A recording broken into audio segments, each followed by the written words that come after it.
I had a visit with Jesus in heaven, and Jesus, because I believe that whatever your faith is, at the time of your passing, is the person that you will see, your spiritual person that you believe in. So for me, a man walked towards me, for all intents and purposes, as I recognized from my studies as Jesus. And he said to me, do you like it here? And at the time, little children had come to greet me, and I was holding hands with them, and we were singing and dancing. And I stopped and I said, I love it here.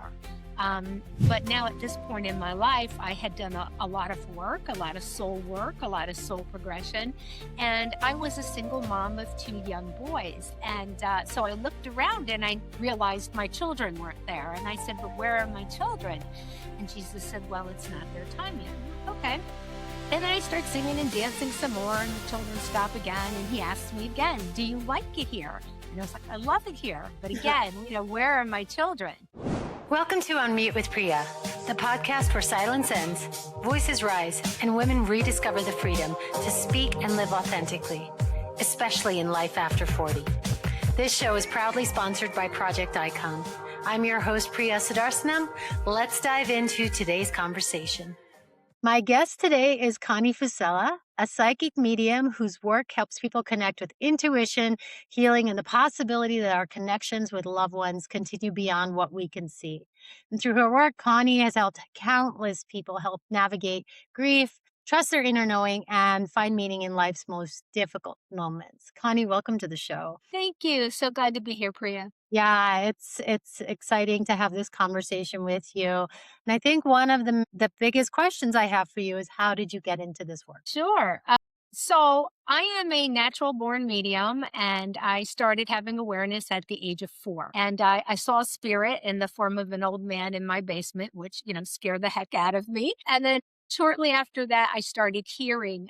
At the time, just being a 4-year-old, I thought it was my little stuffed animal speaking, to me. And so, this went on. And then I started grade school. I went to Catholic school from kindergarten actually to 8th grade. And as like many children that you hear stories of, oh, they had an invisible friend or they have a connection to the other side, that sort of subdues once they start school because, our left brain takes over with all the reading, writing, arithmetic, right? So that creativity part of our mind quiets down. So that's what happened to me. And I sort of forgot who I was supposed to be. Uh, and not coming from a family that knew anything about psychics or mediums or the metaphysical, I just went on my way, but, my soul wouldn't have it. The universe wouldn't have it. And so I went through 3 near-death experiences to reawaken those gifts that I was given to get back to who I was supposed to be in this lifetime. Wow. And did those near-death experiences span over a certain period of time, or has it been up until your life now? Like, tell me a little bit more about those. Yeah. So the first one happened several years ago in my early 20s. And, it was a reaction to medication. All of them were actually. And I went into anaphylaxis, went to the hospital. Next thing you know, I find myself in this big, bright, white space. I'm sort of floating in this white space, no doors, ceilings, windows, anything like that. And there's this like humming vibration sound that's kind of like white noise, like going through me. And then this large being comes towards me, and it was just tall. I couldn't make out a face or any features. It was a non human entity that approached me and handed me this big book that it placed on my lap. And when I looked down at the book, the pages were glowing like these big white rays of light were shining from it. I started seeing images from the day I was born up until present day. And I remembered from looking at the images, all the interactions I had with the people, the emotions that were felt. So I came to, after, being in the hospital, and I went home the next day and I told my mom about this cool dream that I had. And I was describing, in detail the images that I saw. And she verified everything. And a lot of the memories I remembered were like even below the age of 3. So I had what's called a life review. And of course, at the time, I just thought it was a cool dream. In fact, all of my NDEs, I just thought they were dreams. I had no idea I actually had near-death experiences till I started doing this work and, interacting with people and learning more. I was like, "Oh my gosh, I've had not 1, not 2, but 3, actually 3 NDEs and 1 shared near-death experience." So, That is incredible, and I've heard that from other people that they just felt like they were having a dream. They didn't realize yeah. it was actually happening. Yeah. Yeah. And what happened is after this first NDE, I started experiencing frequent episodes of sleep paralysis. And for anyone that doesn't know what that is, that's when you're caught between the dreaming and waking state. Everybody has experienced this, I'm sure. And you're frozen there and you want to scream. Sometimes it's terrifying. You might have sweats or something. So this was going on, several times a month. And I kept hearing, that white noise, humming, vibration sound. Right. And my episodes all carried the same format as I would lay there on my back, in bed. This would come over me. And then I would see myself in spirit form rise out of my body and actually try to lift my physical body up off the bed. And then all the while, I hear this voice kind of in my head saying, "You need to raise yourself up. You need to raise yourself up," like over and over again. And I'd come out of it and I'd think, well, yeah, of course I need to raise myself or I'm stuck there, right? And I never thought anything of it. I just thought, well, that's weird. That's strange. And it really wasn't until I became a medium that I understood what actually was happening. And that was really, my soul, my team of light on the other side, literally, giving me the keys to the afterlife. And to be a medium, you need to raise yourself up, raise your vibration high enough to connect to the spirit world vibration. So they were literally trying to tell me, like, "Connie, remember who you are, lift your vibration again and communicate with the spirit world." But again, having no frame of reference, I didn't understand it. And I think that's why, a couple years later, near death number 2 came. Yeah, and then so you had the first one, and then a couple years later, the second one, and then the third one. So up until the third one, were you really embracing your gifts, or were you still No, no? So not it at took the all. three for you to the Yep. universe was like, "All right, we're gonna keep doing it." Third time's a Yeah. charm. So after the third one is really when you said, "Hey, this is my gift." Yes, Yeah. yes. After my second one, things were happening, whereas, when I was commuting to New York City for work, like it was 2 hours one way, and I would sit on a train. Sometimes I'd have to take a subway or a bus, depending on where I was working. And things were happening to me where as I sat next to people, I would hear names or see little images. And this was happening more and more. And I was like, well, this is weird, and then finally I was like, I have to figure out what's happening. But, how do you do that without coming across like a really strange person? So if I was sitting next to somebody and I heard Frank, I would say to the gentleman next to me, "You look really familiar. Is your name Frank?" And he would say no, but he would say, "That was my dad's name and he's passed." And so I was finding that the names that I were hearing were those of people that were passed. And I was like, well, this is weird. Like, what's going on? And again, still not really understanding it. I just kind of went along my business. And then near death number 3 happened actually like over 10 years later. So, and then when that happened, I had a visit with Jesus in heaven and Jesus, because I believe that whatever your faith is, at the time of your passing is the person that you will see, your spiritual person that you believe in. So for me, a man walked towards me, for all intents and purposes, as I recognized from my studies as Jesus. And he said to me, "Do you like it here?" And at the time, little children had come to greet me and I was holding hands with them and we were singing and dancing. And I stopped and I said, "I love it here." But now at this point in my life, I had done a lot of work, a lot of soul work, a lot of soul progression. And I was a single mom of 2 young boys. And so I looked around and I realized my children weren't there. And I said, "But where are my children?" And Jesus said, "Well, it's not their time yet." I'm like, okay. And then I start singing and dancing some more, and the children stop again. And he asks me again, "Do you like it here?" And I was like, "I love it here. But again, where are my children?" And he said to me, "Well, it's not their time. And it's not your time either. You have yet to become who you were meant to be. And with that, I wake up and I think I have another, wild dream. And, I'm sitting here thinking, well, that was strange. Who am I supposed to be? What does that mean? And the answer came a few weeks later. And I received a random phone call from a lady that was doing a psychic fair in South Florida.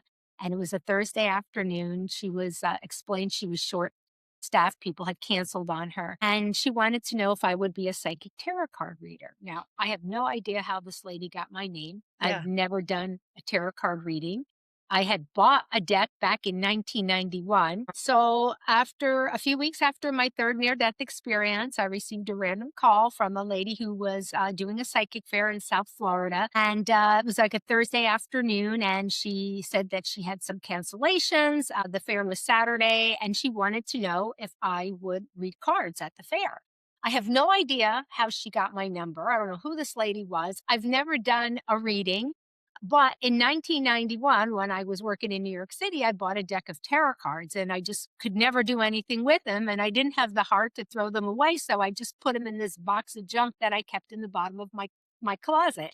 So I said, oh, hold on a second. And I go running to my bedroom. Of course, I've moved several times. It's over 10 years later, right? But I still had that deck of cards. So they're in there. I go back to the phone. I'm like, oh, yeah, sure, I'll do it. I get the details and that's that. And then Saturday morning rolls around and it was like, whoosh, oh my God, I'm thinking to myself, what did I do? Like, how did I even, it was just so automatic Yeah. that I didn't even think about it. And now here I am thinking, what am I going to do? I've never done a reading. I don't know what those cards mean.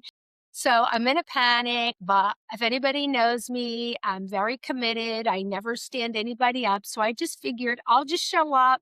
I'll help the lady, serve coffee. I'll do something, and I'll tell her, sorry, I can't read cards because, I don't even know how to do that. So that's my plan. I get in the car, I go drive there. She greets me. She's clearly flustered. There's a lot going on. She like escorts me down this long hallway. I'm in this room. Here's your table. Here's your chairs. This is where you're going to do your readings, blah, blah, blah. So I said, oh yeah, sorry. I'm going to tell you, I'm not going to be able to read the cards. And she was like, no, you need to read the cards. And I was like afraid. I was like, oh, okay. So I just sat there and I was just like sweating and I was just praying nobody would show up. I'm like, wow, I'm way at the end. Maybe nobody will make it down this far. And then about 15 minutes later, a lady, I'd say in her mid 50s, shows up. She wants a reading. I take the cards. Again, haven't looked at them in over 10 years. I only looked at them briefly and said, no, this isn't for me. So now I'm struggling to get the new deck of cards out, right? And she's kind of looking at me like, oh God, And I don't even know what to do. So I just start nervously putting these cards down in this circle and I'm going around and around and I look down and it's like all the space in the middle. So I put some piles and I'm going and I use all 76 cards without saying a word. And she looks at me and she says, are you ever going to say anything? And so I am sick. My stomach is Yeah. turning. I'm sweating. I don't know what to do. So I just looked down at the cards and the strangest thing happened. An electric shock went into the top of my head, the back of my head, and just kind of went through my whole body. And I looked down at this mess that I made on the table and I just started to talk. And I said to her, there's something about a family secret having to do with somebody that passed. I said, and now the secret is out. People know about it. And there's communication. I see legal documents, legal paperwork, maybe from a lawyer. And I see a trip overseas in the next couple of weeks. And then I see this huge amount of money coming to you, like a lot of money. Does any of this make any sense to you? And she says, well, I just found out a few weeks ago that I was adopted because both of her adopted parents had passed. And then her biological father had passed. He lived in Europe and she was contacted by his attorney, letting her know that she was the sole heir to his big estate in Europe. And she was flying out in a couple of weeks to go claim her inheritance. So I was spot on and I continued to read and tell her more things that she verified. And she said, wow, this is like one of the best readings I've ever had. And she left and she was happy. And as soon as she left, I ran to the bathroom and threw up because I was like Yeah, terrified, of I was course. mystified, I was every kind of fied, right? I was just like horrified. I just I didn't know what happened. I didn't know how I could do that. Like how would I know these things and what was that strange shock that came through me? So I was really overwhelmed and anyway, I went home and I took those cards and started practicing on friends, family, and eventually joined some networking groups where I did readings and find my own way. And that's how I started. That's how you started. Wow. And I read the same way today with that same exact. I still have the same original deck that I bought in 1991. It's very old, very worn. But I still don't know the meanings of the cards. I just put them down in that same format, those weird piles, and look down, and spirit works And with then me. wow, that is an that incredible journey. Yeah. If you don't mind me asking, how old were you when this happened? I would say I was in my mid-30s at the time. Yeah, yeah. Yeah. It Actually, probably more toward mid to late 30s. Yeah. I asked that only because I feel like so many, this is called Unmute with Priya, but so many people have that gift and something that was probably the lights were turned off on it years ago. And then it's Yes. getting reawakened at this time in their life as they move into this, late 30s, 40s, and then moving on to into 50. Yeah. And for me, actually, I was just, doodling around with the tarot cards. I had two young kids. I was a single mom. I was working like two jobs. I was just trying to figure it out. And quite honestly, it wasn't really until my late 40s that it started to come together, and that as I realized at some point that I had a connection to the other side, because more and more as I did readings, I kept hearing things and seeing things, and people like, well, that person's passed. I'm like, why am I hearing all these things about people that are passed? And a friend of mine said, Connie, I think you're a medium. And I went to go see a medium, and I was like, yeah, I think that's what I am. I was like, so I just kind of even had to explain it, like a lot of people go through lots of formal training, they study. It just kind of naturally happened with me because that's who I always was. I just had to remember. So I took a few classes, maybe a dozen classes overall, and it just all just came back naturally. That was my next question because you were born with this gift. And is it also something that people can learn? Like, does everybody have this ability and that you just have to find a way to tap into it? Sure. Everybody has intuition, that little voice, that knowing, telling you, hey, this isn't right, or yeah, this is a good thing, right? So, and you always should listen to it. I do believe some, just have the propensity to be, stronger in it than others, but definitely you can learn to strengthen your psychic skills and you can learn to become a medium. I teach medium classes, and a lot of my students aren't people that want to become mediums, but they just want to know so they can connect with their own loved ones on the other side. So there are tools that can help you do that. And again, some people just are apt to have a stronger connection just by the way they were born. They were born with the gift or you weren't, but anybody can do it with the right tools. Are there any myths that people have around mediumship that, you've heard just with, through the years? And I mean, I definitely hear about that you're evoking something that's outside of you. But meanwhile, talking to you, you're actually connecting to you inside of you. So what are some of the myths that I would love for you, or just even one that you want to debunk Yeah, right now? there are a lot. Yeah. Unfortunately, in this industry, the few pay the price for the many, meaning there are many, many fraudulent psychics and mediums out there, many of them. So it's really important to do your homework. Find, someone who's certified or has a good reputation, hear it from somebody firsthand that's had a good experience. So one of the myths is that, an unsavory entity, could attach themselves to you. First of all, my belief system is everything on the other side is love and light. Anybody that does this work is for the sole purpose of the higher good of their clients, right? Connecting their loved ones in spirit, bringing healing.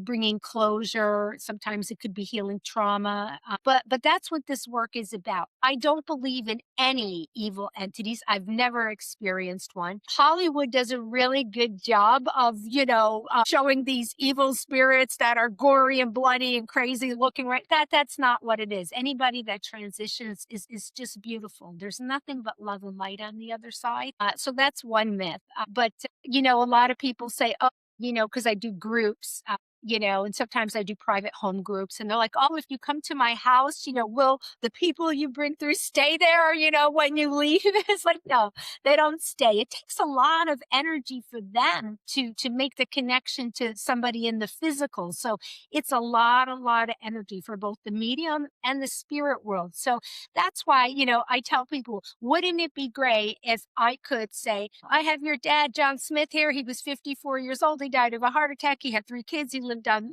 Clover Lane, blah, blah, blah, blah, blah. That's not how they give information, right? It's thoughts, it's imprints, impressions, it's images, it's syllables, it's words. It's like they can just sort of transmit little pieces. They don't speak in full on sentences and, so it takes a lot of energy to make connections. So they certainly aren't going to be, lingering around. Right. And it's so beautiful when you say it, light and love, like and that when somebody passes, that they return to light and love. I think that Absolutely. there's definitely, I've heard that people are in this place of evil and darkness when they've crossed over. And so it's really nice to hear you say that. No, they return to light and love. Yeah, I've heard different things. Again, I can only speak from my own experiences, but I believe everything is light and love. And sometimes I think if somebody has an adverse experience, it could be also something that maybe they're repressing or have some, trauma that manifests in that way. And again, but I don't discount anybody's experiences because they're their own experiences. Right. And it sounds super cathartic that you could, if somebody passes, somebody crosses over, especially if it's sudden, that you can connect with them, knowing that there is that connection. What have you found in this all the clients that you've worked with, how this helps really with the healing journey? Sure. And that's interesting. Another point, another myth is that, you have to wait a certain time to connect with somebody on the other side. The other side is always ready. Okay. It's the person here that needs to be ready. And that depends on, the level and stage of grief that they're in, because as I mentioned, this work requires a higher vibration. And when you're in grief, it's natural you're at a lower vibration. So if you have somebody that's still very raw in their grief and crying and hysterical, it's going to be hard for that connection to come through, okay? Because they're projecting that lower vibration. So that's important to know. But, I can speak for myself, having been raised Catholic. When my father passed, it was really the first loss that I experienced. And this was, I believe, in 2017. So, I had gone a long while without losing anybody that I was extremely close to. And I had a very close relationship with my dad. And I talk about, if I had believed in my old, way I was brought up, I would think, there's my dad. He's in heaven with the angels, having a great time. And I'm here with nothing but photographs and my memories, And while I'm, happy for my dad, kind of makes me sad, right? Because I don't have anything tangible really to hold on to.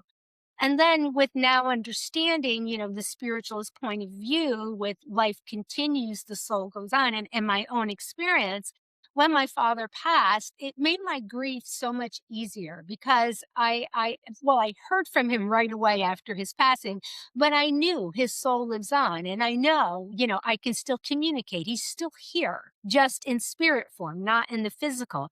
And that just made, the grief so much easier. And it really helped prepare me for when I lost my mom. And for me, I especially like, working with the children. And I think my third near death experience, when the small children came for me, I think that I never understood it, but I understand it now with the work that I do with working with a lot of parents that have lost children. I think it's so important. that a lot of people come to me and they're hanging on by a thread. And I'm sure you've know this, but grief, takes many forms, and so many people don't want to go on anymore. They want to be, with their children or their loved ones. And I think just giving them the evidence that yes, they're not here physically, but they saw you, go to the dentist yesterday. They saw the new car you just got a week ago. They were with you when you went on your trip with the Bahamas 2 weeks ago. Like if you can give them specific evidence, their names, how they pass, birth dates, animals, things they see, or the signs confirm the signs that they're sending. It really is so healing. And I think it just opens everyone's eyes to realize there's something bigger than us here. Like we're just doing time in Earth School. And I think that evidence is so key into expanding everyone's minds to realize like we don't end. We never end. So we'll see our loved ones again. You just got to finish Earth School and then you'll be reunited. Well, it just reminds me of that saying that we're spiritual beings having a human existence. Exactly. And that we're eternal. So I love that. And that even just hearing you talk about that, I go through these phases, and I'm sure everybody else does, where I'm just like, there's nothing to fear about death. It's, because you'll still be able to connect. And then there's ones where I dip into fear around losing somebody, especially aging Hmm. parents. And so it's this cycle, but hearing you talk about that is definitely puts my mind at ease. Well, I think, we're human. So I think it's natural and it's understandable to fear death. I mean, because, death comes in many forms. I mean, it could be unpleasant. We don't know, right? So that's the natural part of it. But having that understanding that this isn't the final stop, I think, can alleviate a lot of the fear. Because fear is, when you think about fear, what is fear? Fear is always about the unknown. That's all fear ever is. It's about the unknown, what you don't understand and what you don't know, what you can't control, right? That's basically sums up fear. So it's natural for us to fear it. Yeah. So let's talk about your business and how you work with people, how people can connect with you. So share a little Sure. bit more in what capacity you do work with people. Sure. So I do private readings from my home. So by phone, by FaceTime, by Zoom, especially if you're international, it's a Zoom call. I don't need to see you. I just need to hear you because this is all done by vibration and energy. So I just need to hear your voice. And then also, I work a lot with, I'm certified by two prestigious national and international organizations, the Forever Family Foundation, which can also be seen on the Netflix series Surviving Death. And I volunteer my time for them. I do grief retreats across the country, different locations. I do Signs of Life Radio, where I'm interviewed, and I also do mini readings on air. And then also, I'm certified by the Helping Parents Heal organization. So I also do Zoom galleries for them, for the parents that have lost children. And I will be out in Phoenix at the end of August for their their biannual big conference. There'll be over 1,100 people attending there. So I'm very excited about that, to be presenting. Doing a demonstration of mediumship there for the groups. And then I also teach mediumship online and in person. And I also offer a group mediumship, in the homes or in businesses. I love to be affiliated with charities or fundraisers. So if anybody's interested in that, please reach out to me. So I love to give back Amazing. to the community and for good causes. And do you have a website, or is it people connect with you on email? Sure. Yeah. The website is www.meaningfulmessages.info. And then also I'm on Instagram at Psychic Medium Connie Fusella, or on Facebook at Connie Fusella Psychic Medium. Amazing. We'll make sure to put all those links in the show notes. I feel like I could keep asking you questions and go on for hours on this conversation. But in closing, if somebody's listening to this and they maybe have lost somebody, or maybe it's been years, who knows, as far as time, but they're longing for a sign, guidance, or reassurance from a loved one that they've lost, what would you guide them? Yeah. So I think it's important that everyone establishes a sign for their loved ones, something that's meaningful, that pertains to them. And, but don't make it so crazy, like a green dragon wearing red slippers and a white tutu with a fairy wand, because just think about that. If you had to go to the store, find something like that, it would probably take you forever. So, you don't have to make it overcomplicated, but make it special to you. And just know there's no sense of time on your side. So, sometimes we want things so badly, and just let it happen organically. Okay. And also pay attention to what is going on around you. If you're going on a walk every day and you're missing your mom and thinking about your mom, and this little rabbit comes in front of you every day, you see this rabbit in your path, that's probably a sign from your mom. So pay attention what's going on around you, the signs and symbols. What are you doing at that moment? Who are you thinking of? And just know that those probably are signs from your loved ones in spirit. I love that. It just makes me think when I go on my walk with my dog in the evening, how much more aware and present that I am going to set that intention to be, just so that I can tune in and tap in. Yeah. Yeah. Thank you, Connie, for being here with me. This has been an amazing conversation. Thank you for sharing, a little bit of what you do. And we'll make sure, like I said, to put those links in the show notes so people can reach out to you. I definitely want to as well. Right. Thank you so much for your time. I appreciate it. And this show was brought to you by Project Icon.